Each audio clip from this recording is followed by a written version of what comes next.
নমস্কার, আবার চলে এসেছি শিল্পায়নের তরফ থেকে নতুন নতুন কিছু শাড়ি কালেকশন নিয়ে। সামনেই তো মেলা পড়ে গেছে, তাই মেলার জন্য তো অপরন্ত স্টকেরও দরকার, তাই নতুন নতুন ডিজাইন নিয়ে অনেক ভ্যারাইটি নিয়ে আমরা চলে এসেছি। তাই প্রত্যেক দিনই আমরা আপডেট দিচ্ছি। আপনারা অবশ্যই আমাদের চ্যানেলটিকে like, comment, share and subscribe করবেন। আজকে যে শাড়িগুলো দেখাচ্ছি পিওর ব্যাঙ্গালোরের মধ্যে হয়ে যাচ্ছে। দেখুন, সবার প্রথমে দেখুন একটা মাস্টার্ডের মধ্যে কলকা ডিজাইনের শাড়ি দেখাচ্ছি। খুব সুন্দর একটা আপনার শাড়ি মাল্টি কালারের মধ্যে হয়ে যাচ্ছে। এটা 2.5 মিটার্স কিন্তু অল ওভার ডিজাইনটা হয়ে যাচ্ছে। কুচিতেও কিন্তু আপনি স্কার্ট বর্ডারে কাজ পেয়ে যাচ্ছেন, রানিং ব্লাউজ পিস পাচ্ছেন, আর প্রতিটা শাড়িতেই কিন্তু আপনি সিল্ক মার্ক অবশ্যই পেয়ে যাবেন। নেক্সট যেটা দেখাচ্ছি, এটাও কিন্তু দেখুন একটা মাল্টি কালারের মধ্যে শাড়ি হয়ে যাচ্ছে। যারা স্কার্ট বর্ডার শাড়ি পছন্দ করেন তাদের জন্য কিন্তু পুরো একদম সুন্দর ডিজাইনের একটা কলকা ডিজাইনের মধ্যে শাড়ি নিয়ে চলে এসেছি আমি। এবার বডির দিকটা দেখাই।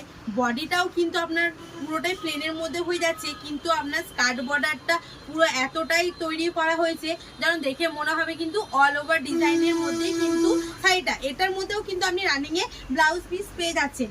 নেক্সট দেখুন, যারা একদম ছোট কাজের মধ্যে শাড়ি পছন্দ করেন, কোনো মাল্টি কালার পারপাস থাকবে না, শুধু এক সুতোর কাজ, এটা সেই ধরনেরই শাড়িটা দেখুন একদম ছোট্ট ছোট্ট কাজ করে কিন্তু শাড়িটা পুরো করা হয়েছে। সবার প্রথমে দেখুন আঁচলের দিকটা, দেখুন আঁচলটা পুরোটাই কিন্তু হেভি ওয়ার্কের মধ্যে হয়ে যাচ্ছে।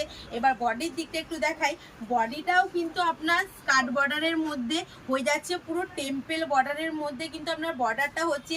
বডিতেও কিন্তু ছোট্ট ছোট্ট করে প্রদীপ পুরো হ্যান্ডওয়ার্কের মধ্যে করা হয়েছে। আর আপনার রানিং ব্লাউজ পিস পেয়ে যাচ্ছেন, আর উইথ সিল্ক মার্ক হচ্ছে। আরও যদি শাড়ির কালেকশন আপনাদেরকে দেখতে হয় তাহলে আমাদের চ্যানেলটিকে অবশ্যই আপনারা like, comment, share and subscribe করতে ভুলবেন না। নমস্কার।